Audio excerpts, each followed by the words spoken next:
Bagus juga kalau tidur di karung, ada orang curi uang ketahuan. Karena mereka tidur di atas karung itu. Nah itu pengalaman yang indah sekali.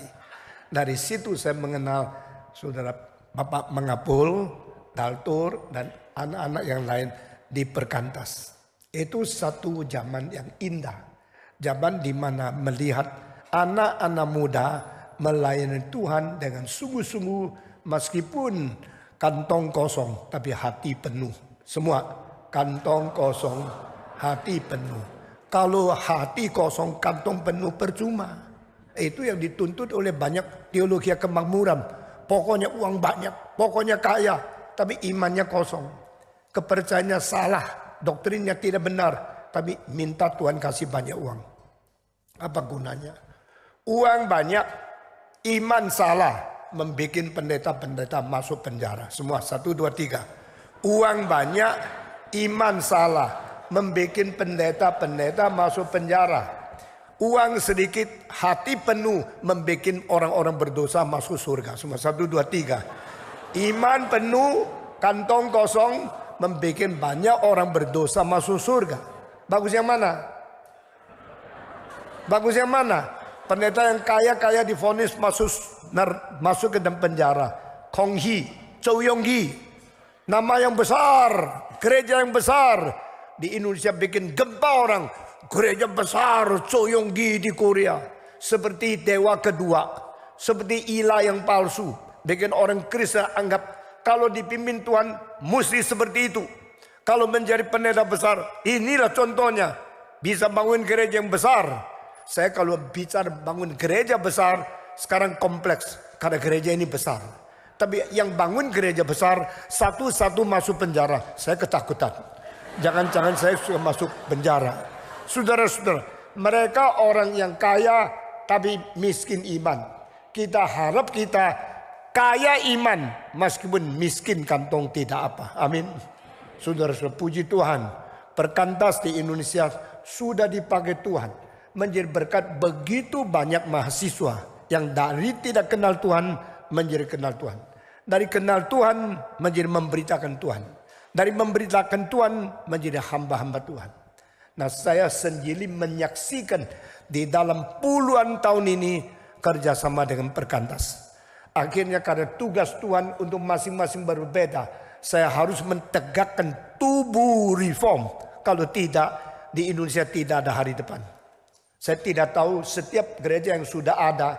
Mereka setuju tidak setuju. Stephen Tong mentegakkan satu kubu reform. Tetapi semenjak berapa puluh tahun yang lalu saya sudah ada. Terima kasih.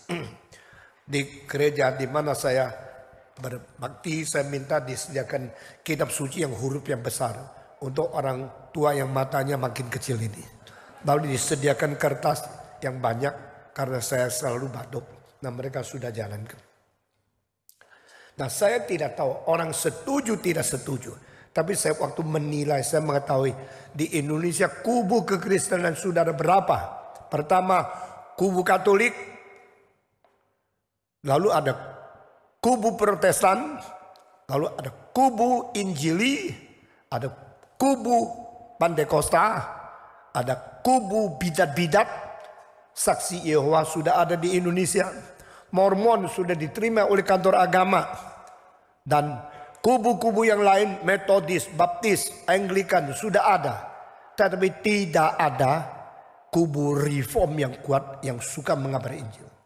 Di seluruh dunia yang namanya reform kebanyakan tidak berkembang, tidak bertumbuh, dan tidak tambah banyak anggota. Semua menyusut. Yang namanya Protestan Reform. Semua menyusut. Menjadi drying. Menjadi declining. Menjadi dying church. Pada waktu saya berkhotbah di Irlandia. Ditanya, which church are you from? Saya mengatakan, I'm from Reform Church. Reform Church? Don't you know that is a dying church? Saya menjawab dalam hati, it is not dying in Indonesia, it is resurrecting. Bukan mati tapi sedang bangkit. Mereka tidak percaya, tidak tahu. Cuma ya kalau orang reform semua sudah mau mati. masih ada satu yang belum mati datang sini khotbah. Silakan khotbah. Setelah saya khotbah, orang yang tadi tanya, which church are you from? Menjawab, after your preaching I know your reform is very different. Reformmu lain. Saya belum tahu kalau dia tahu lain di mana. Saya tahu lain tidak reform Injili, bukan reform tak Injili. Reform Injili ada reform yang memegang teologi doktrin yang benar, tapi tidak mau buang api penginjilan. Amin. Dengan keadaan seperti itu saya harap ada satu kubu yang baru di Indonesia. Bukankah Indonesia kebanyakan orang Kristen Protestan? Bukankah Protestan kebanyakan reform yang disebut gemim, gemis, GPM, gemit, dan semua gereja-gereja termasuk Pasundan, gereja Jawa, gereja Jawi Wetan, semua itu reform. Dan Ralph Winter berkata di Los Angeles, the Indonesian Christian reform member are more than the reform member of all United States. Orang reform di Indonesia jumlahnya lebih banyak dari seluruh Amerika. Kalimat itu betul tidak? Betul. Reform Amerika di dalam permulaan abad ke-20 lebih daripada 2 juta orang. Akhir daripada abad 20, reform Amerika sisa hanya ratusan ribu.